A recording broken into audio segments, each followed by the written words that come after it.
ಹೂಗಳನ್ನು ಕಂಡು ರವೀಂದ್ರನಾಥ್ ಟ್ಯಾಗೋರ್ ಏನು ಕಂಡ? ಸಾಕ್ಷಾತ್ ಭಗವಂತನ ಸತ್ಯಂ ಶಿವಂ ಸುಂದರಂ ಕಂಡ. ದೇವಮೂರ್ತಿಗಳಲ್ಲೆಲ್ಲ, ಪವಿತ್ರ ವಸ್ತುಗಳಲ್ಲೆಲ್ಲ, ನಾವೇನು ತಿಳಿದುಕೊಂಡಿದ್ದೇವೆ ಅಂತ ಅದ್ಭುತ ಕೃತಿಗಳಲ್ಲೆಲ್ಲ, ಸಾದಾ ಹೂಗಳಲ್ಲಿ ರವೀಂದ್ರ ದೇವನನ್ನ ಕಂಡಿದ್ದ. ವರ್ಡ್ಸ್ವರ್ತ್ ಮೈಮಗ್ನವಾಗಿದ್ದ. ಅವನು ಹೃದಯದೊಳಗ ಹೂವಿನ ಸೌಂದರ್ಯ ತುಂಬಿ ತುಂಬಿ ಕೊನೆಗೆ ಅದು ಭಾವರೂಪ ತಾಳೆ, spontaneous flow of powerful feelings ಅಂತ ಹಿಂಗು ಭಾವರೂಪದ ಓಘ ಹೀಗ ಹೊರಚಿಮ್ಮಿ ಬಂತು ಅಂತ ವರ್ಡ್ಸ್ವರ್ತ್ ವರ್ಣಿಸಿಕು. ಏನ್ ನೋಡ್ಯಾರ? ಸಾದಾ ಹೂ ನೋಡ್ಯಾರ. ನಾವು ಎಷ್ಟು ಜನ ಸಾದಾ ಹೂ ನೋಡಿಲ್ಲ? ಎಷ್ಟು ಜನ ನೋಡಿಲ್ಲ? ಇದನ್ನ ಕಿಸೆಗೆ ಹಾಕ್ಕೊಂಡೇವಿ, ತಲೆಗಿಟ್ಕೊಂಡೇವಿ, ಮೈ ತುಂಬ ಹಾಕ್ಕೊಂಡೇವಿ, ಸುತ್ತಮುತ್ತ ಬೆಳೆದೇವಿ. ಆದರೆ ನಮಗ ಇದರೊಳಗ ಇದನ್ನ ಬಿಟ್ಟು ಏನೂ ಕಾಣಲಿ. ಏನೇನೋ ಕಂಡತು, ಆದರೆ ಏನದ ಅದ ಕಾಣಲಿ. ಯಾಕೆ? ಇದನ್ನ ಹೆಂಗ ಬಳಸಿಕೋಬೇಕು ಅನ್ನೋದು ನನಗ ಗೊತ್ತಿಲ್ಲ. ಹೇಗೋ ಹಾಗ ಭಗವಂತ ನಮಗೆ ಈ ಜಗತ್ತಿಗೆ ಕಳಿಸಾಗ ಸುಮ್ಮನೆ ಕಳಿಸಿಲ್ಲ, ಬಹಳ ಕೊಟ್ಟು ಕಳಿಸ್ಯಾನ. ಬಹಳ ಅಮೂಲ್ಯ ಸಂಪದ ಕೊಟ್ಟು ಕಳಿಸ್ಯಾನ. ಎಂಥ ಸಂಪತ್ತದು! ಅದರ ಎದುರಿಗೆ ಇನ್ಯಾವ ಸಂಪತ್ತ? ಅಂಥ ಅದ್ಭುತ ಸಂಪತ್ತು ನಮಗೆ ಕೊಟ್ಟು ಕಳಿಸಿದ. ಆದರೆ ಆ ಸಂಪತ್ತು ಯಾವುದನ್ನು ಸಹಿತ ಮರೆತು ಹೋಗುವಷ್ಟು ನಾವು ಮಗ್ನಾಗಿದ್ದೇವೆ. ಇಂಥ ಸಂಪತ್ತು ಯಾವುದಪ್ಪ? ಉಳಿದೆಲ್ಲ ಸಂಪತ್ತು ಆಗಬೇಕಾದ್ರೆ ನಮ್ಮೊಳಗೆ ಏನಿರಬೇಕಾಗುತ್ತದ ಅದು ಸಂಪತ್ತದು. ಹೊರಗೆ ಸಾಕಷ್ಟು ದ್ರವ್ಯಾದ, ಮುತ್ತು ರತ್ನಗಳದಾವ, ವೈಭವದ. ಇದಕ್ಕೆಲ್ಲ ಮಹತ್ವ ಬರಬೇಕಾದ್ರೆ ಒಂದು ಕಣ್ಣೊಂದು ಬೇಕಲ್ಲ. ದೇವರು ಕಣ್ಣನ್ನ ಕೂಡಿಸಿ ಒಂದು ದೇಹ ಕೊಟ್ಟ ನಮಗ. ಸಾಮಾನ್ಯ ಅಂತ ನಾವು ತಿಳ್ಕೊಂಡೇವಿ, ಎಂಥ ಅಸಾಮಾನ್ಯ ದೇಹ ಕೊಟ್ಟ. ಇದು ಸರಿ ಇತ್ತೋ, ಕಣ್ಣು ಸರಿ ಕಾಣಿಸ್ತತ್ತೋ, ಜಗತ್ತು ಸುಂದರ. ಕಿವಿ ಸರಿಯಾಗಿ ಕೇಳಿಸ್ತತ್ತೋ, ಜಗತ್ತು ಸುಂದರ. ಕೈ ಸರಿಯಾಗಿ ಕೆಲಸ ಮಾಡುತ್ತಿದ್ದು, ಎಲ್ಲ ವೈಭವ. ಅಕಸ್ಮಾತ್ ಸಮಸ್ತ ವೈಭವಗಳ ಮಧ್ಯೆ ನಾವು ಕೂತೇವೆ. ಆದರೆ if my hands are not working,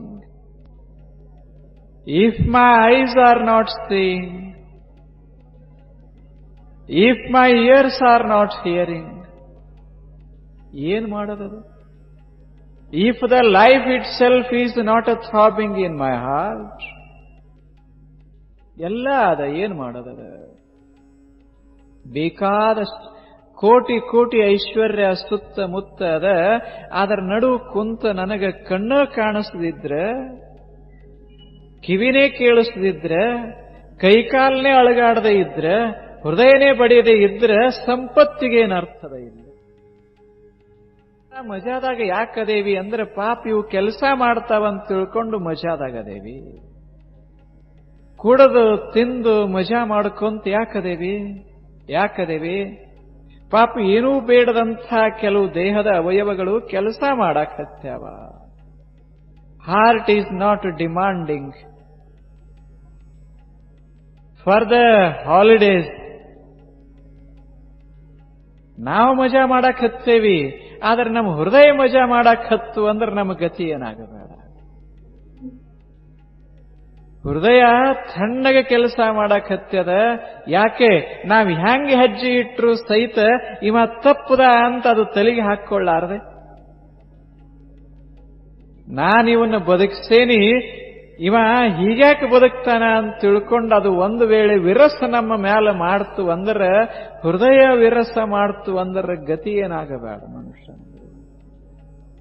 ನಮಗ ಗೊತ್ತಿಲ್ಲ ಎಂಥ ಅದ್ಭುತ ದೇಹ, ಗೊತ್ತಿಲ್ಲ. ಸುಮ್ಮನೆ ಕೈ ಎತ್ತವಂತ ನಾವು ಆನಂದ ಪಡ್ತೇವೆ.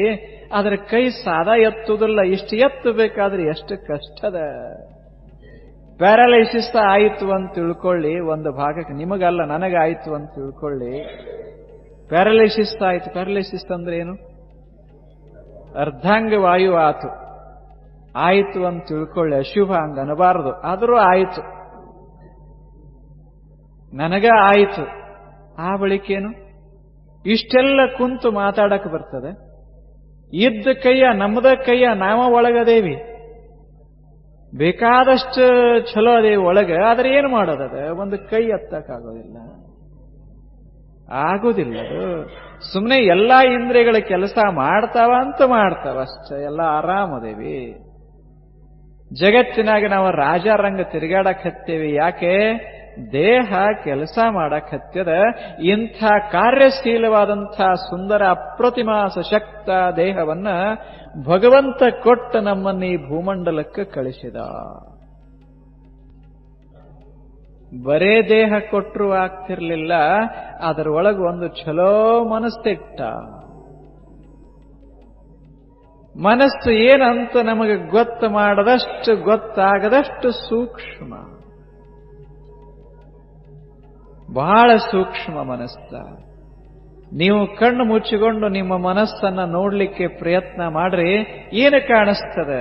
ಏನೂ ಕಾಣಿಸೋದಿಲ್ಲ. ಭಾವನೆಗಳು ಕಾಣಿಸ್ತವ, ಆಕೃತಿಗಳು ಕಾಣಿಸ್ತವ, ವಿಚಾರಗಳು ಕಾಣಿಸ್ತವ, ಆದ್ರೆ ಮನಸ್ಸೇ ಕಾಣಿಸೋದಿಲ್ಲ. ಅಷ್ಟು ಸೂಕ್ಷ್ಮ ಮನಸ್ಸ ಇದು. ಎಷ್ಟು ಸೂಕ್ಷ್ಮ ಮನಸ್ಸ! ಹುಡುಕಾಡ್ರಿ ನೀವು ಜಗತ್ತಿನಾಗ ಎಲ್ಲರೇ ಒಂದು ಅಷ್ಟು ಸೂಕ್ಷ್ಮ ಒಂದು ವಸ್ತು ಅದ ಅಂತ ಹುಡುಕಾಡಿ ನೋಡಿದರೂ ಸಿಗುವುದಿಲ್ಲ. ಅಂಥ ಅದ್ಭುತ ಮನಸ್ಸ ಎಲ್ಲದ ಅದು? ತಲೆ ಒಡೆದು ನೋಡಿದರೂ ಸಿಗೋದಿಲ್ಲ, ಹೃದಯ ಬಿಚ್ಚಿ ನೋಡಿದರೂ ಸಿಗುವುದಿಲ್ಲ. ಅದು ಇರದಿದ್ರೆ ನಾವು ಇಲ್ಲ. ಅಷ್ಟು ಅದ್ಭುತ ಮನಸ್ಸ ಒಳಗೆ ಕೊಟ್ಟ. ಇನ್ನೇನು ಕೊಡಬೇಕು ಭಗವಂತ ಹೇಳಿ? ನಾವು ಇವೆಲ್ಲ ತಗೊಂಡು ಎದಕ್ಕೋ ಬಡ್ದಾಡಕತ್ತೇವಿ. ಇದು ಸಂಪತ್ತಲ್ಲ, ಇದ್ರ ಹೊರಗಿಂದೆಲ್ಲ ಸಂಪತ್ತ ಅಂತ ನಾವು ತಲೆ ಹಾಕೊಂಡು ಬಹಳ ಗದ್ದಲಕ್ಕೆ ಬಿದ್ದೇವಿ. ನಮಗ ಶಾಂತಿ ಯಾಕಾಗ್ಯದ? ಶಾಂತಿ ಯೋಗ ಯಾಕಾಗ್ತಾ ಇಲ್ಲ ಅಂದ್ರೆ ಯಾವುದು ಮಹತ್ವದ್ದೋ ಯಾವುದು ಮಹತ್ವದ್ದ ಅಲ್ಲ, ಇದು ನಮಗ್ ಗೊತ್ತಿಲ್ಲ. ಹೆಣ್ಣು ನಿನ್ನದಲ್ಲ, ಹೊನ್ನು ನಿನ್ನದಲ್ಲ, ಮಣ್ಣು ನಿನ್ನದಲ್ಲ. ಇವ ಮೂರು ಜಗಕ್ಕೆ ಇಕ್ಕಿದ ದೇವರು. ನಿನ್ನದೆಂಬುದು ಜ್ಞಾನರತ್ನ. ಏನು ಸುಂದರ ಹೇಳಿದ!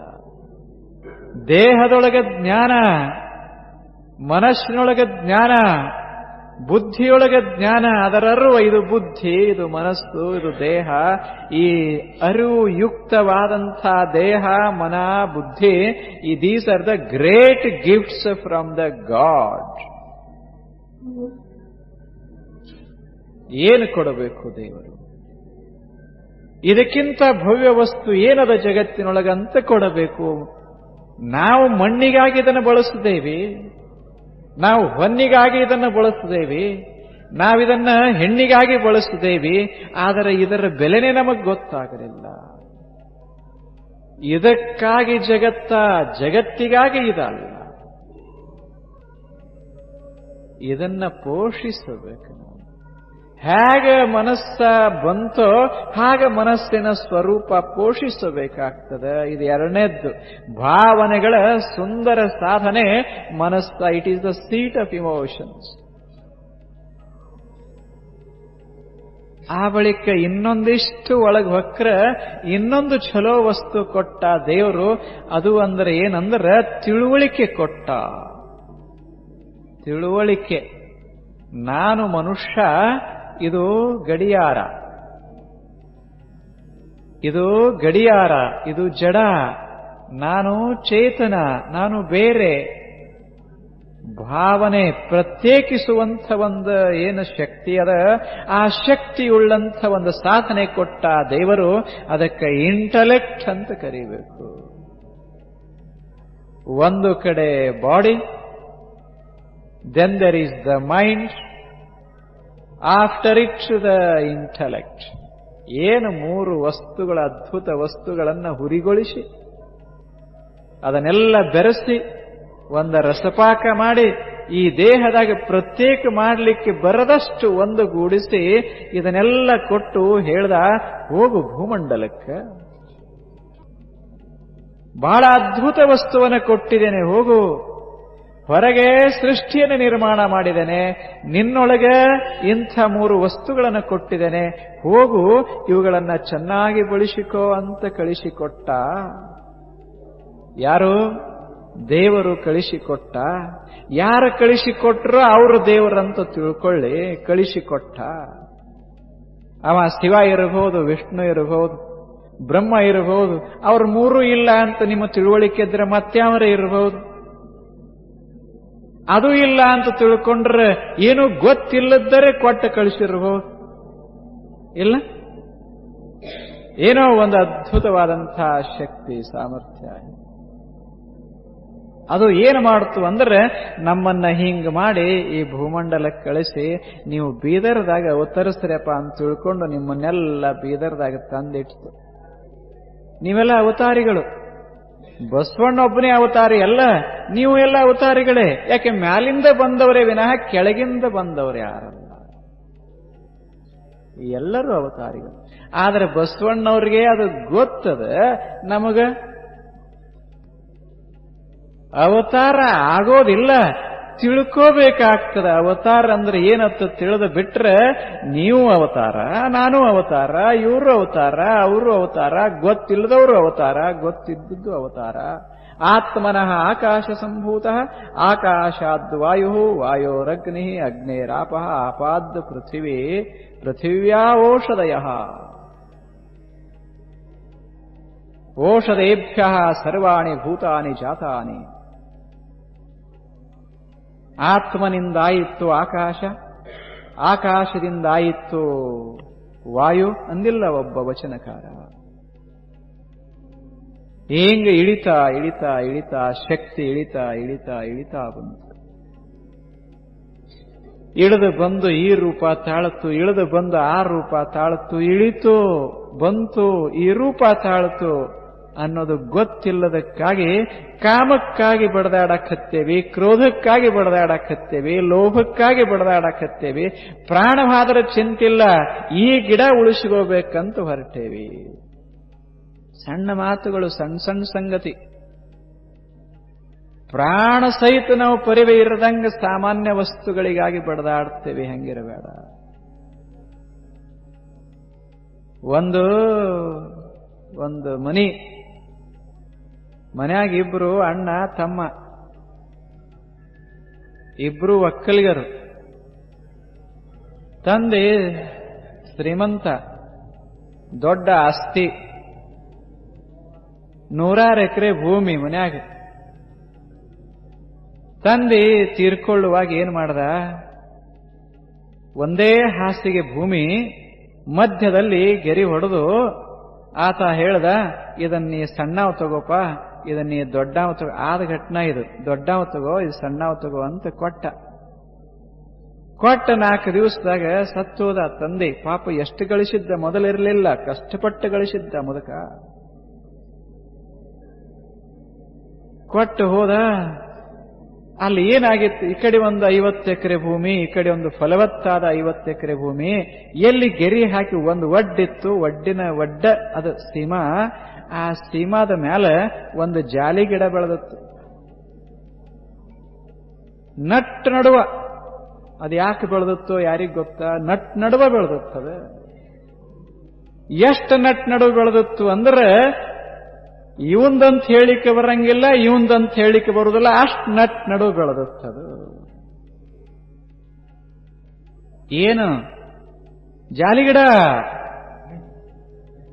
ಏನಪ್ಪ ಸುಗಂಧದ ಗಿಡ ಅಂತಲ್ಲ, ಸ್ಯಾಂಡಲ್ ಟ್ರೀ ಅಂತಲ್ಲ,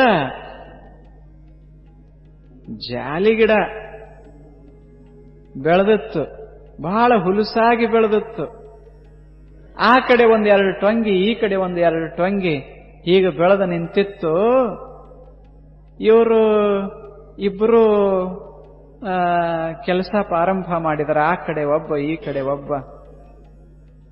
ಅಣ್ಣಗೇನಾತು ಅಂದ್ರೆ ಒಂದು ದಿವಸ ಒಂದು ಕೊಡ್ಲಿ ಮುರಿತು ಕಾವ. ಆ ಕಾವ ಹಾಕಬೇಕಂತ ತಿಳ್ಕೊಂಡು ಅದನ್ನ ಕಡ್ದ. ಯಾವುದು? ಜಾಲಿ ಗಿಡ ಕಡ್ದ. ಇವ ಕಡ್ದ ಹಿಂಗ ತೆಗಿಯೋದ್ರಾಗ ತಮ್ಮ ಬಂದ. ಅವನು ಕೊಡ್ಲಿ ಹಿಡ್ಕೊಂಡ ಬಂದ. ನಡೆದ ಘಟನೆ ಈಗ 20 ವರ್ಷದ ಹಿಂದೆ ಒಂದು ಊರಾಗ ನಡೆದ ಪ್ರತ್ಯಕ್ಷ ಘಟನೆ ಆಯಿತು. ಆ ಬಳಿಕ ಇಬ್ಬರಿಗೆ ಶುರುವಾತು. ಇದೋ ನನ್ನ ಹೊಲದಾಗಿನ ಗಿಡ, ನೀ ಹೆಂಗ್ ಕಡ್ದಿ ಅಂತ ಒಬ್ಬ, ಇದು ನಮ್ಮ ಹೊಲದಾಗಿನ ಟೊಂಗೆ, ನನಗ್ ಕಡ್ಯಾಕ್ ಹಕ್ಕದ ಅಂತ ಅವ. ಏನು ಬಡದಾಡಿ ಬಡದಾಡಿ ಬಡದಾಡಿ ಒಂದು 10 ನಿಮಿಷದಾಗ ಒಂದು ಹೆಣ ಬಿದ್ದಿತ್ತಲ್ಲೇ. 50 ಎಕರೆ ಭೂಮಿ ನಕ್ಕಿತ್ತು. ನಡು ನಿಂತ ಜಾಲಿ ಗಿಡ laughed at the foolishness of the brothers. ಇವನ ಹುಚ್ಚುತನಕ್ಕೆ, ಇಬ್ಬರ ಹುಚ್ಚುತನಕ್ಕೆ ಅಪಹಾಸ್ಯ ಮಾಡಿತ್ತು. ಯಾವುದು? ಮಧ್ಯದಲ್ಲಿರುವಂಥ ಜಾಲಿ ಗಿಡ. ಇದು ಒಂದು ಜಾಲಿ ಗಿಡದ ಟೊಂಗಿಗೆ ಪ್ರಾಣವಾದರೂ ಚಿಂತಿಲ್ಲ ಅಂತ ಹೇಳೋ ಮನುಷ್ಯಾಗ ಇನ್ನು ಬ್ರಹ್ಮ ಸಾಕ್ಷಾತ್ಕಾರ ಎಲ್ಲೇ ಆಗ್ತದೆ, ದೇವ ಸಾಕ್ಷಾತ್ಕಾರ ಎಲ್ಲ ಎದಕ್ಕೆ ಬಳಸಾಕತ್ಯಾರ? ನಾನು ಉದಾಹರಣೆ ಯಾಕೆ ಹೇಳಿನಂದ್ರೆ, ಯಾರ್ದೋ ಹೇಳಿದ್ರೆ ಬಹಳ ಚಲೋ ಇರ್ತದಂತ. ಅವ ಜಾಲಿ ಗಿಡಕ್ಕೆ ಅವ ಬಡದಾಡಿದ್ರೆ ನಾವೊಂದು ಪೈಸಾಕ್ಕಾಗಿ ಜೀವನ ಕಳ್ಕೊಂಡೇವಿ, ಒಂದು ಎದಕ್ಕೋ ಜೀವನ ಕಳ್ಕೊಂಡೇವಿ, ಒಂದು ಸಣ್ಣ ವಸ್ತುವಿಗಾಗಿ ಬಡದಾಡ. ಹೋಗ್ಲಿ, ನಿಮ್ಮಂಥವ್ರು ಬಡದಾಡ್ದು ಬಿಡ್ರಿ, ಗ್ರಂಥಗಳು ಶ್ರೇಷ್ಠ ಕನಿಷ್ಠ ಅಂತ ನಮ್ಮಂಥವ್ರು ಬಡದಾಡಕತ್ತೇವೆ.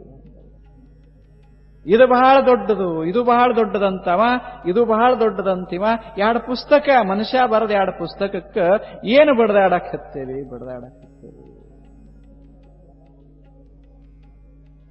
ವಿಚಿತ್ರದ ಮನುಷ್ಯಾಗ ಗೊತ್ತಿಲ್ಲ ಏನು ಬಡದಾಟ. ಎಕ್ಸ್ ಅಂತೂ ಒಂದು ಗ್ರಂಥ, ವಾಯ್ ಅಂತೂ ಒಂದು ಗ್ರಂಥ.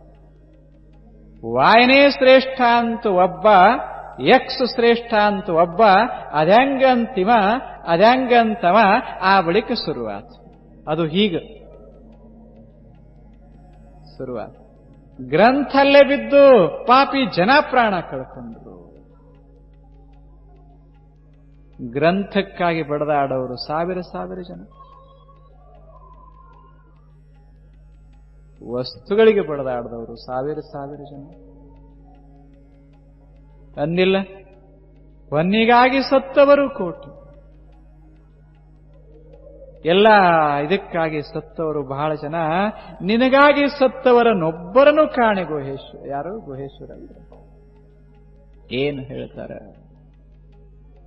ಎಲ್ಲಪ್ಪ, ನಾವು ಬಹಳ ದೊಡ್ಡ ತತ್ವದ ಮಾತುಗಳನ್ನ ಆಡ್ತೇವಿ, ಬಹಳ ತಿಳ್ಕೊಂಡವರಂಗ ನಾವು ಬಾಳಿ ಬದುಕ್ತೇವೆ. ಆದ್ರೆ ಏನ್ ಮಾಡೋದದ? ಬಹಳ ಸಣ್ಣ ಸಣ್ಣ ವಸ್ತುಗಳ ಮೋಹದಾಗ ಇಂಥ ಅಮೂಲ್ಯ ದೇಹ ಕಳ್ಕೋತೀವಿ. ದೇಹ ಬಹಳ ಬೆಲೆಯುಳ್ಳದ್ದು. ದೇಹದ ಬೆಲೆ ಗೊತ್ತಿತ್ತು ಅಂದ್ರೆ ಹೀಗ್ಯಾಕೆ ಕುಡಿದು ಗಟಾರಕ್ಕೆ ಬೀಳ್ತಿದ್ದೇವೆ? ಇದು ಮಹತ್ವದಂತ ಗೊತ್ತಿದ್ರೆ, ಕಾಯವೇ ಕೈಲಾಸ ಅಂತ ಗೊತ್ತಿತ್ತು ಅಂದ್ರೆ, ಅಲ್ಲ ಬಸವಣ್ಣವ್ರು ಹೇಳಿಲ್ಲ, ಕಾಯವೇ ಕೈಲಾಸ ಅಂತ ಹೇಳಿದ್ರು. ಎಂಥ ಅಪ್ರತಿಮ ಮಾತು ಅದು. ಈ ದೇಹವೇ ಕೈಲಾಸ. ಕೈಲಾಸ ಅಂದ್ರೆ ಏನು? It is the ಅಬೋರ್ಡ್ of bliss. ಅದು ಸುಖದ ಧಾಮ. ಇದು ಕೈಲಾಸ. ಇದು ದೇಹವೇ ಕೈಲಾಸ ಅಂತ ಯಾಕಂದ್ರು ಅಂದ್ರೆ, ಇಲ್ಲಿ ಸುಖ ತುಂಬಿ ನಿಂತದ. ಸುಖದ ರೂಪದ ಕೂಡಲ ಸಂಗಮ ತುಂಬಿ ನಿಂತಾನ. ಇಂಥ ಕಾಯವೇ ಕೈಲಾಸ ಅಂತ ಹೇಳಿದಂಥ ಬಸವಣ್ಣ ಎಲ್ಲೇ ಇಂಥ ಕಾಯವನ್ನ ಎದಕ್ಕೋ ಚೆಲ್ಲುತ್ತಾ ಇರುವಂಥ ನಮ್ಮಂಥ ಜನ ಎಲ್ಲೆಪ್ಪ? ಸ್ವಲ್ಪ ಚಿಂತನಾ ಮಾಡಬೇಕು ಮನುಷ್ಯ. ನಾನು ಹೇಳ್ತೀನಿ ಅಂತಲ್ಲ, ನಿಮ್ಮ ಅಂತರಂಗ ನಿಮಗೆ ಹೇಳ್ತದೆ ಅಂತ ಚಿಂತನಾ ಮಾಡಬೇಕು ಮನುಷ್ಯ. ಎಲ್ಲೋ ಕುಡಿದು ಎಂಥೆಂಥ ಜನ ಎಲ್ಲೆಲ್ಲೋ ಕುಡಿದು ಹಾದಿಯಿಂದ ಹೋಗ್ತಾ ಇದ್ದು ಎಲ್ಲರೇ ಬಿದ್ದುಕೊಂಡು ಎಲ್ಲರೇ ಹೊಲಸದೊಳಗೆ ಮಲ್ಕೊಂಡು ಇಷ್ಟೆಲ್ಲ ಮಾಡ್ತಾ ಇದ್ದಾರಲ್ಲ. ಯಾಕೆ? ಇದು ಎಷ್ಟು ಮಹತ್ವದ್ದು ಅಂತ ಗೊತ್ತಿಲ್ಲ. ಇದು ಗಿಫ್ಟ್ ಆಫ್ ದ ಗಾಡ್. ಎಂಥ ಒಳ್ಳೆ ಮನಸ್ಸು, ಎಂಥ ದೇಹ, ಎಂಥ ಬುದ್ಧಿ. ಇದೇ ದೇಹವನ್ನು ಬಳಸಿಕೊಂಡು ಸಂತರಾದರು. ಇದೇ ಮನಸ್ಸ ಬಳಸಿಕೊಂಡು ಶ್ರೇಷ್ಠ ಭಕ್ತಿ ಪಥಿಗಳಾದರು. ಇದೇ ಬುದ್ಧಿಯನ್ನ ಬಳಸಿ ವಿಶ್ವವನ್ನ ನೋಡ್ತಾ ಇರುವ ತತ್ವಜ್ಞಾನಿಗಳಾದರು, ವಿಜ್ಞಾನಿಗಳಾದರು. ಇದೇ ದೇಹ, ಇದೇ ಮನಸ್ಸ, ಇದೇ ಬುದ್ಧಿ. ಆದರೆ ನಾವು ಇವುಗಳನ್ನು ಬಳಸಿಕೊಂಡು ಹಿಂಗಾಗಿ ಬಿಟ್ಟೇವಿ. ಇದು ಮನಸ್ಸು, ಇದು ಬುದ್ಧಿ, ಇದು ದೇಹ. ಇಷ್ಟಾಯ್ತಲ್ಲ. ಈ ಮೂರು ಭಗವಂತನ ಸುಂದರ ಕಾಣಿಕೆಗಳು ಅಂತ ತಿಳ್ಕೋಬೇಕು ಮನುಷ್ಯ. ತಿಳಿಯದೆ ಇದ್ದರೆ ಅಶಾಂತವಾಗುತ್ತದೆ, ತಿಳಿದರೆ ಸುಶಾಂತವಾಗ್ತಾನ ಮನುಷ್ಯ. ಇದು ಎರಡನೇ ಇಂದಿನ ಸೂತ್ರ. ಇದು ಏನು? ಈ ದೇಹ, ಈ ಮನಸ್ಸ, ಈ ಬುದ್ಧಿ ಇದು ಪರಮಾತ್ಮನ ಕಾಣಿಕೆ. ಎತ್ತು ನಿಮ್ಮ ದಾನ, ಬಿತ್ತು ನಿಮ್ಮ ದಾನ, ಸುತ್ತಿ ಸುಳಿವ ಏನ್ರಿ ಸಾಗರವೆಲ್ಲ ನಿಮ್ಮ ದಾನ. ಏನ್ ಚಂದ ಹೇಳ್ತಾರೆ. ಎಲ್ಲಾ ಭಗವಂತನ ದಾನ ಅಂತ ಈ ದೇಹದ ಕಡೆ, ಮನಸ್ಸಿನ ಕಡೆ, ಬುದ್ಧಿ ಕಡೆ ನೋಡಿಬಿಟ್ರೆ ನಾನು ಪವಿತ್ರ ಆಗ್ತೇನೆ. ಯಾಕೆ? ಇದು ನನ್ನ ಕೃತಿ ಅಲ್ಲ, ಸಾಮಾನ್ಯ ವಸ್ತುವಿನ ಕೃತಿ ಅಲ್ಲ.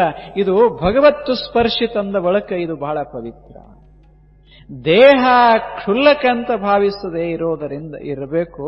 ಇದು ದೇಹ ಪವಿತ್ರ ಅಂತ ಭಾವಿಸಬೇಕು. ಬಹಳ ಪವಿತ್ರ, ಬಹಳ ಪವಿತ್ರ. ಮನಸ್ಸ ಬಹಳ ಪವಿತ್ರ. ನಾವೆಲ್ಲ ಮನಸ್ಸನ್ನ ಬೈತೇವೆ, ನಿಮಗೆಲ್ಲ ಗೊತ್ತದ. ಏನಪ್ಪ ನಮ್ಮ ಮನಸ್ಸ ಬಹಳ ಚಂಚಲದ ಅಂತ ಬೈತೇವೆ. ಒಂದು ಸಲ ಒಬ್ಬ ಮನುಷ್ಯ ಕೂತಿದ್ದ, ಧ್ಯಾನ ಮಾಡ್ಕೋತ ಕೂತಿದ್ದ. ಅದು ಮನಸ್ಸ ಚಂಚಲಿಸ್ತಾ ಇತ್ತು.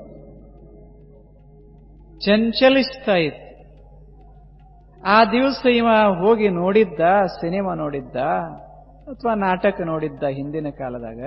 ನೋಡಿ ಬಂದು ಮಲಗಿದ್ದ. ಮುಂಜಾನೆ ಧ್ಯಾನಕ್ಕೆ ಕೂತಿದ್ದ.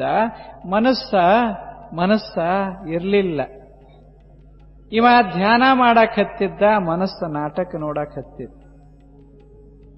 ಅವಾಗ ಇವಾಗ ಬಹಳ ಸಿಟ್ಟು ಬಂತು. ಮನಸ್ಸಿಗೆ ಹೇಳ್ದ, ಏನಿದೆಲ್ಲ ನೀನು, ಎಂಥ ಚಂಚಲ ಮನಸ್ಸ ನೀನು, ಎಷ್ಟು ಚಂಚಲದಿಯಲ್ಲ ಅಂದ. ಅವಾಗ ಮನಸ್ಸ ಹೇಳ್ತು, ನಾ ಏನ್ ತಪ್ಪ ಮಾಡೇನಿ ಹೇಳಪ್ಪ, ಏನ್ ತಪ್ಪ ಮಾಡೇನಿ, ಏನು ಮಾಡೇನಿ?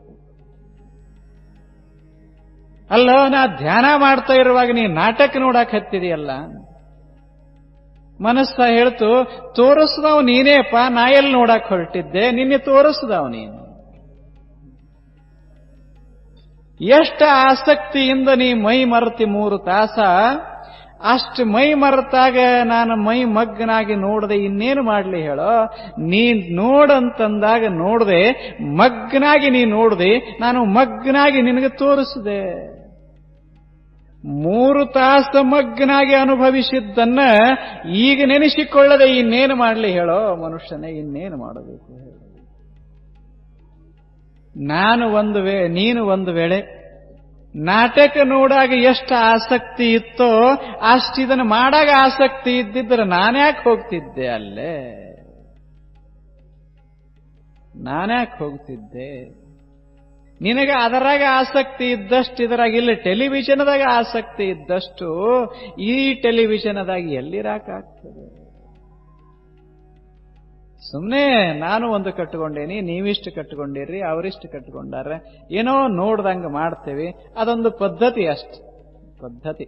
ಎಲ್ಲರ ಅಂತನೋದಿಲ್ಲ ನಾನು, ಪದ್ಧತಿ ಒಂದು ಸುಮ್ಮನೆ ಸಾಮಾನ್ಯ ಮನುಷ್ಯನ ಪದ್ಧತಿ. ಯಾಕೆ? ಆಸಕ್ತಿ ಅಂತ ಇಲ್ಲ.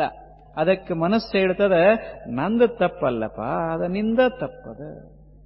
ನೀನೇ ವಿಚಾರ ಮಾಡು. ನಾನು ಒಂದು ವೇಳೆ ಚಂಚಲಿಸದೆ ಇದ್ರೆ, ಸ್ಥಿರವಾಗಿ ನಿಂತ ಬಿಟ್ರೆ ನೀ ಬದುಕೋದು ಹೆಂಗ್ ಸಾಧ್ಯದ ಹೇಳು? ಹೆಂಗ್ ಸಾಧ್ಯದ? ಮನಸ್ಸ ಚಂಚಲಿಸಬೇಕು. ಮನಸ್ಸ ಸ್ಥಿರವಾಗಿ ನಿಲ್ಲಬಾರದು. ಮನಸ್ಸ ಹರಿದಾಡದೆ ಇದ್ರೆ ಈ ಕಂಬದಂಗ ನಿಂತ ಬಿಟ್ರೆ ಕಾಣೋದು ಹೆಂಗ ಕಣ್ಣ, ಕೇಳೋದು ಹೆಂಗ ಕಿವಿ, ವಿಚಾರಗಳು ಹೆಂಗ ಸುಳಿತಾವ ತಲೆಯೊಳಗ?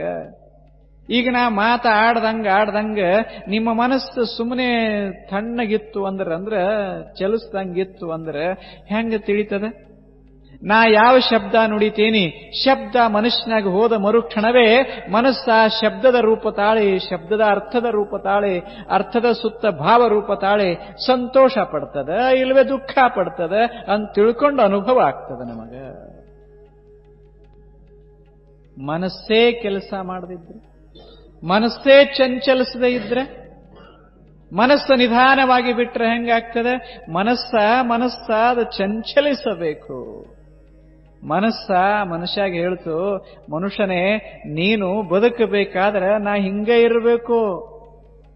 ದೇವರು ಬಹಳ ಜಾಣ, ನನ್ನ ರೂಪ ಹೆಂಗಿರ್ಬೇಕು ಅನ್ನೋದವ ತಿಳ್ಕೊಂಡು ನಿನಗೆ ಕೊಟ್ಟೆ ವಿನ ನಿನಗೆ ಹೆಂಗ ಬೇಕು ಹಂಗಲ್ಲೋ,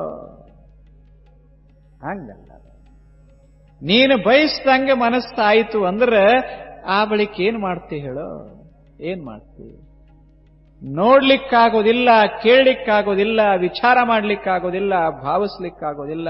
ಏನೆಲ್ಲ ಜಗತ್ತು ಹೀಗೆ ಕಾಣಿಸಬೇಕಾಗಿತ್ತು ಅಂದ್ರೆ ಕಣ್ಣ ಹೆಂಗ ಅಲಗಾಡ್ತದೆ ಹಾಗೆ ಮನಸ್ಸು ಸುತ್ತಮುತ್ತ ಅಲಗಾಡಬೇಕಾಗ್ತದೆ. ಮನಸ್ಸು ಅಲಗಾಡೋದೇ, ಮನಸ್ಸ ಚಲಿಸೋದೇ. ಆದರೆ ಈ ಚಲಿಸುವ ಕ್ರಿಯೆಯುಳ್ಳ ಮನಸ್ಸಿನ ಮಹತಿ ಮನುಷ್ಯನಿಗೆ ಗೊತ್ತಾತು ಅಂದ್ರೆ ಆ ಬಳಿಕ ಇದನ್ನ ಹೆಂಗ ಮಾಡಬೇಕು, ಬಳಸಬೇಕನ್ನೋದು ಗೊತ್ತಾಗ್ತದೆ. ಈಗ ನೀವೇ ನೋಡ್ರಿ, ತಂದಿ ವಿಪರೀತ ಗಳಿಸಿ ಏನೂ ದುಡಿಯದ ಹುಡುಗನ ಕೈಯಾಗ ಹಣ ಕೊಟ್ಟು ಹಾದ ಅಂದ್ರೆ ಅವ ಹೆಂಗೆ ಬಳಸ್ತಾನ? ಅದನ್ನ ತನಗೆ ಹೆಂಗ್ ಮನಸ್ಸಿಗೆ ಬಂದಂಗೆ ಬಳಸ್ಕೊತ ಹೋಗ್ತಾನೆ. ಯಾಕೆ ಅವನಿಗೆ ಗೊತ್ತಿಲ್ಲ. ಏನು ಗೊತ್ತಿಲ್ಲ? ಇಷ್ಟೆಲ್ಲ ಸಂಪತ್ತ ಗಳಿಸಬೇಕಾದ್ರೆ ತಂದೆಗೆ ಎಷ್ಟು ಕಷ್ಟ ಆಗ್ಯದ ಅನ್ನೋದು ಈ ಹುಡುಗನಿಗೆ ಏನು ಗೊತ್ತ? ಒಂದು ಪೈ ಕೂಡಿಸಬೇಕಾದ್ರೆ ಪ್ರಾಮಾಣಿಕ ಕಾಲದಾಗ, 20ನೇ ಶತಮಾನ ಅಲ್ಲ ಹೇಳೋದು, ಪ್ರಾಮಾಣಿಕ ಕಾಲದೊಳಗ ಪೈ ಕೂಡಿಸಬೇಕಾದ್ರೆ ಮುದುಕ ಎಷ್ಟು ಕಷ್ಟಪಟ್ಟಿರಬೇಡ. ಇಂದ ಬಹಳ ಸುಲಭ ಗಳಿಸೋದು. ಹಿಂಗ ಆಫೀಸ್ದಾಗ ಹೋಗಿ ಕೂತು ಕುರ್ಚಿ ಮೇಲೆ ಕೂತು ಒಂದು 10 ನಿಮಿಷ ಅಷ್ಟು ಇಷ್ಟು ಹರಟೆ ಹೊಡೆದು ಒಂದು ಕ್ಷಣ ಒಂದಿಷ್ಟು ಮಲ್ಕೊಂಡು ಒಂದು ಹೋಟೆಲ್ಗೆ ಹೋಗಿ ಬಂದು ಏನ್ರ ತಿಂದು ಮತ್ತೆ ಒಂದಷ್ಟು ಏನ್ರ ಮಾಡ್ಕೊಂಡು ಸಾಯಂಕಾಲ ಬಂದು ಬಿಟ್ರೆ ತಿಂಗಳದ ಕೊನೆಗೆ 10,000. ಮೊದಲೇನಿತ್ತು? ದಿವಸ ತುಂಬಾ ಕಷ್ಟಪಟ್ಟರೆ ಸಹಿತ ಕೂಲಿ 1 ರೂಪಾಯಿ. ಇಂಥ ಕಾಲದೊಳಗ ಇಷ್ಟೆಲ್ಲ ಗಳಿಸಬೇಕಾಗಿತ್ತು ಅಂದ್ರೆ ಮುದುಕ ಎಷ್ಟು ಕಷ್ಟಪಟ್ಟಿರಬೇಕು. ಹಾಗೆ ಕಷ್ಟಪಟ್ಟ ಮುದುಕ ಆ ಸಂಪತ್ತು ಬಳಸಾಗ ಬಹಳ ಹಿಂದೆ ಮುಂದೆ ನೋಡ್ತಾನೆ. ಉಳಿದವ್ರು ಏನಂತಾರ? ಬಹಳ ಜಿಪುಣದಾನ ಅಂತಾರ. ಆದ್ರೆ ಮುದುಕನಿಗೆ ಗೊತ್ತದ ಎಷ್ಟು ಕಷ್ಟ ಆಗ್ತದ ಅದನ್ನ ಗಳಿಸೋದು. ಬಹಳ ಕಷ್ಟಪಟ್ಟ ಗಳಿಸಿದ ಮನುಷ್ಯಾಗ ಅದರ ಬೆಲೆ ಬಹಳ ಗೊತ್ತಿರೋದರಿಂದ ಆತ ಹಿಡಿತದಿಂದ ಬಳಸಕ್ ಶುರು ಮಾಡ್ತಾನ. ಹುಡುಗನಿಗೇನು ಹೆಂಗರೇ ಬಂದದ? 10 ರೂಪಾಯಿ ಹೆಚ್ಚಾನ 150 ರೂಪಾಯಿ ಬಂದ್ಬಿಟ್ಟದ. ಗೊತ್ತಾತನ ಎದಕ್ಕೆ ಹೆಚ್ಚಾನ? ಹಿಂಗ್ 1 ಲಕ್ಷ ರೂಪಾಯಿ ಹೆಚ್ಚಾನ 15 ಲಕ್ಷ ಬಂದ್ಬಿಡ್ತು. ಏನ್ ಮಾಡೋದ? ಹುಚ್ಚದ್ದ ಹುಡುಗ. ಏನು ಗಳಿಸೋ ಪದ್ಧತಿ, ಏನು ಕೂಡಿಸೋ ಪದ್ಧತಿ. ಎಂಥ ಸಂಪತ್ತು ಕೈಗೆ ಬಂದ ಬಳಿಕ ಹುಚ್ಚಿಡಿಲಾರದೆ ಮಾಡ್ತದೇನಪ್ಪ ಮನುಷ್ಯಾಗ? ಅದು ಗೊತ್ತಿಲ್ಲ, ಅದರ ಮಹತ್ವ ಗೊತ್ತಿಲ್ಲ. ತಾನಾಗಿ ಹರಿದು ಬಂತು ಅಂದ್ರೆ ಮಹತ್ವ ಗೊತ್ತಿರುವುದಿಲ್ಲ. ಕಷ್ಟಪಟ್ಟು ಗಳಿಸಿದ್ರೆ ಬಹಳ ಮಹತ್ವ ಗೊತ್ತಾಗ್ತದೆ. ಹಂಗ ಶರೀರ ತಾನಾಗಿಯೇ ಬಂದದ, ಮನಸ್ಸ ತಾನಾಗಿಯೇ ಬಂದದ, ಬುದ್ಧಿ ತಾನಾಗಿಯೇ ಬಂದದ. ಇದರ ಮಹತ್ವ ಮನುಷ್ಯ ಗೊತ್ತಿಲ್ಲ. ಅದನ್ನ ಬಳಸಬೇಕು, ಒಂದಿಷ್ಟು ಬಳಸಬೇಕು, ಸರಿಯಾಗಿ ತಿಳ್ಕೋಬೇಕು, ಸರಿಯಾಗಿ ಬಳಸಬೇಕು. ಒಂದು ರಷ್ಯಾ ದೇಶದೊಳಗ ಒಬ್ಬ ಮನುಷ್ಯ ಇದ್ದ. ಒಬ್ಬ ಬಹಳ ದೊಡ್ಡ ಸಂಪತ್ತು ಭರಿತ ರಾಜ ಇದ್ದ. ಮಹಾರಾಜ್. ವರುಷ 60-65 ರೋಗ ಆತು. ಮೈಯಾಗ ಆರಾಮಿರ್ಲಿ. ಯಾಕೋ ಮನಸ್ಸಿಗೆ ಒಂದು ಬಗೆಯ ಅಸಂತೋಷ. ಬೇಕಾದಷ್ಟು ಸಂಪದ ಮನೆಯೊಳಗ, ಆದರೆ ಮನಸ್ಸು ಅಸಂತುಷ್ಟ ಅಸಂತುಷ್ಟ. ಹೆಂಡತಿ ಸುಂದರ ಹೆಂಡತಿ, 3-4 ಜನ ಮಕ್ಕಳು, ಮನೆಯಲ್ಲಿ ಅಪಾರ ಸಂಪದ, ಪ್ರಜೆಗಳ ಲಕ್ಷಾಂತರ ಪ್ರಜೆಗಳ ಸೇವೆ ಎಲ್ಲ ಇತ್ತು. ಆದರೆ ಮನಸ್ಸು ಅಸ್ತವ್ಯಸ್ತವಾಗಿತ್ತು. ಮಾನಸಿಕ ರೋಗ ಮೈ ಮೇಲೆ ಪರಿಣಾಮ ಬೀರಿತ್ತು. ಹಾಸಿಗೆ ಹಿಡಿದ ಮಹಾರಾಜ. ಕೌಟುಂಬಿಕ ಮಾನಸಿಕ ರೋಗ ಆಗಿತ್ತ ಹುಡುಗಗೆ. ಹಾಸಿಗೆ ಹಿಡಿದ. ಎಲ್ಲಾ ವೈದ್ಯರು ಬಂದರು, ತಪಾಸ ಮಾಡಿದರು, ಏನಿಲ್ಲ, ದುರಸ್ತಿ ಆಗಲಿಲ್ಲ. ಕೊನೆಗೊಬ್ಬ ಸಂತ ಬಂದ. ಆತ ಹೇಳ್ದ, ಮಹಾರಾಜನೇ, ಈ ರೋಗ ಇಲ್ಲಿ ಬಗೆಹರಿಯೋದಲ್ಲ, ನನ್ನ ಕೂಡ ಒಂದಿಷ್ಟು ಬಾ ಅಂದ. ಮಹಾರಾಜ ಈ ಸಂತನ ಬೆನ್ನತ್ತಿ ಹೊರಟ. ಸಂತ ಮಹಾರಾಜ ಇಬ್ರು ಕೂಡಿ ನಿಧಾನವಾಗಿ ಹೋಗ್ತಾ ಇದ್ರು. ಎಲ್ಲಿಗೆ? ಸಂತನ ಕುಟೀರಕ್ಕೆ ಹೋಗ್ತಾ ಇದ್ರು. ಸಂತ ಒಂದು ದೊಡ್ಡ ಆಶ್ರಮವನ್ನ ಕಟ್ಟಿಕೊಂಡು ಅರಣ್ಯದ ಭಾಗದೊಳಗಿದ್ದ, ಬಹಳ ದೂರ ಇದ್ದ. ಇಬ್ರು ಕೂಡಿ ಹೊರಟಾರ ದಾರಿಯಿಂದ. ಬೆಳ್ಳನ ಬೆಳದಿಂಗ್ಳ ಬಿದ್ದದ. ದಾರಿಯೊಳಗೆ ಯಾರಿಲ್ಲ, ಏಕಾಂತ ಪ್ರದೇಶ. ಸಾದಾ ಬಟ್ಟೆ ತೊಟ್ಟಂಥ ಮಹಾರಾಜ, ಸಂತ ಇಬ್ರು ಕೂಡಿ ಹೊರಟಾರ. ಒಬ್ಬ ಹುಡುಗ ಹಾಡಾಕತ್ತಿದ್ದ. ಎಲ್ಲೇ? ಅರಣ್ಯದೊಳಗೆ ಒಬ್ಬ ಹುಡುಗ ಹಾಡಾಕತ್ತಿದ್ದ. ಆ ಧ್ವನಿ ಬಂದು ಕಿವಿ ಮೇಲೆ ಅಪ್ಪಳಿಸ್ತಾ ಇತ್ತು. ಈತ ಮಹಾರಾಜ ಆ ಗೀತ ಕೇಳ್ದ. ಮಹಾರಾಜನಿಗೆ ಆ ಗೀತದೊಳಗೇನೋ ವಿಶೇಷತ ಅನಿಸ್ತು. ನಿಂತ ಮಹಾರಾಜ. ಸಂತ ನಿಂತ, ಮಹಾರಾಜ ನಿಂತ. ಕೇಳ್ದಂಗ ಆ ಮಹಾರಾಜನ ಮನಸ್ಸಿನೊಳಗ ಏನೋ ಒಂದು ಅನುಭವ. ಅವನಿಗೆ ಅನಿಸ್ತು, ಇಂಥ ಹಾಡ ಬಹುತರ ನನ್ನ ಜೀವನದಾಗ ಕೇಳಿಲ್ಲ ಅನಿಸ್ತು. ಹಾಡದಾಗ ರಾಗ ತಾಳಗಳಿಗೆ ಮಹತ್ವ ಇರಲಿಲ್ಲ, ಹಾಡದೊಳಗ ಸುಖ ಇತ್ತು. ಹಾಡದ ಹಿಂದಿರುವ ಹೃದಯದ ಸಂತೋಷ ಹಾಡದೊಳಗ ವ್ಯಕ್ತ ಆಗಕತ್ತಿತ್ತು. ಒಂದು ಸುಖಿ ಹೃದಯ ಹಾಡ್ತದ ಅಂತ ಅನಿಸ್ತು ಮಹಾರಾಜನಿಗೆ. ಹಾಡಿನೊಳಗೆ 2 ಪ್ರಕಾರ ಇದೆ. ಹೃದಯ ಸುಖಪಟ್ಟು ಹಾಡೋ ಹಾಡು ಒಂದು, ಆ ಬಳಿಕ 2ನೇದ್ದು ಏನಾದರೂ ಹೃದಯದ ಇಚ್ಛೆ ಪೂರೈಸಿಕೋಬೇಕಂತ ಹಾಡೋದು ಇನ್ನೊಂದು. ಇಲ್ಲೊಂದು ತುಂಬಿದ ಹೃದಯ ಇತ್ತು. ಹಾಡ್ತಾ ಇದ್ದ ಹುಡುಗ ಆ ಧ್ವನಿ ಕೇಳಿದಾಗ ರಾಜನ ಮನಸ್ಸಿಗೆ ಹಾಯ್ ಅನಿಸ್ತು. ರೋಗ ಒಂದಿಷ್ಟು ಕಡಿಮೆ ಆದಂಗನಿಸ್ತು. ಮನಸ್ಸಿಗೆ ಸಮಾಧಾನ ಆತು. ಮುಖದ ಮೇಲೆ ನಗು ಮಿಂಚಿತು, ಪ್ರಸನ್ನತಾ ಬಂತು. ಕಳೆದ 4-5 ವರ್ಷದಾಗ ಜಡ್ಲ ಇದ್ದಾಗ ಒಂದು ಸಲ ನಗದಂಥ ಮಹಾರಾಜ ಆತ ನಕ್ಕಿದ್ದ. ಬೆಳದಿಂಗಳ ರಾತ್ರಿಯೊಳಗ ತನಗೆ ಗೊತ್ತಾಗದಂಗ ನಕ್ಕಿದ್ದ. ಹಾಡ ಅಂಥದಿತ್ತು.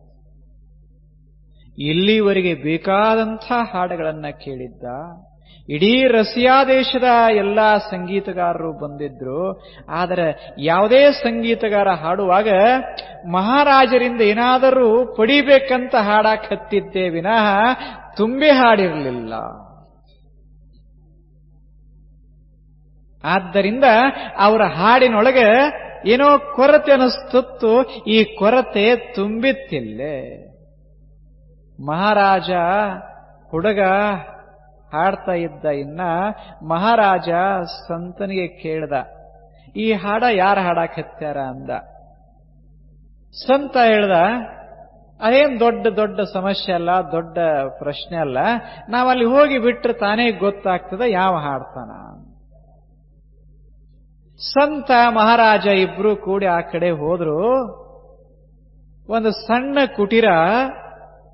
ಕುಟೀರದ ಎದುರಿಗೆ ಹುಡುಗ, ಮೈ ಮೇಲೆ ಬಟ್ಟೆ ಇಲ್ಲ, ಕೂತ್ಕೊಂಡು ಹಾಡಾಕತ್ತಾನ. ಮುಖದ ಮೇಲೆ ಸಂತೋಷ ಸಂತೋಷ ಚಿಮ್ಮಾಕತ್ಯದ.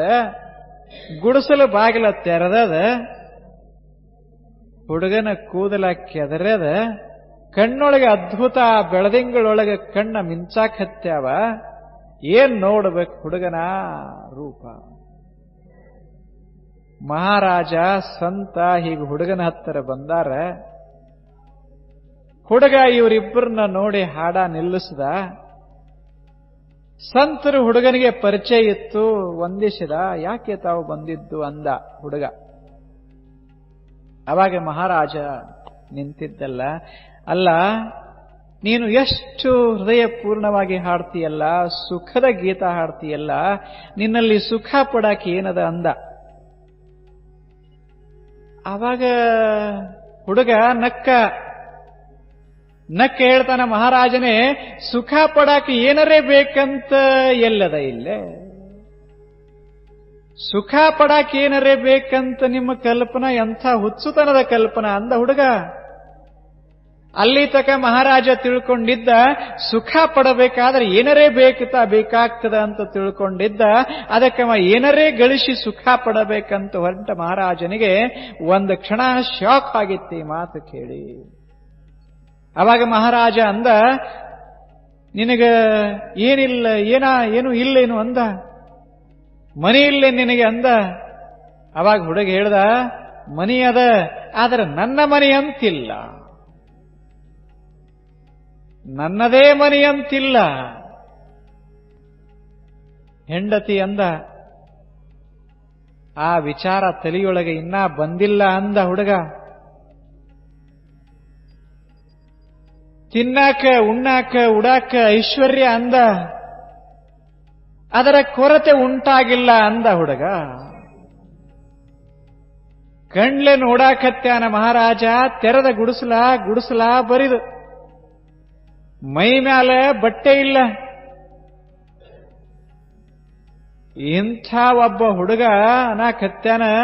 ಆ ಮಾತು ತಾನು ಮಹಾರಾಜನಾದರೂ ಸಹಿತ ಇಲ್ಲಿವರೆಗೆ ಆತನ ತಲೆಯೊಳಗೆ ಹೊಳೆದಿರಲಿಲ್ಲ. ಮಹಾರಾಜ ಕೇಳ್ದ, ಮತ್ತೀ ಸುಖಕ್ಕೆ ಏನು ಕಾರಣ?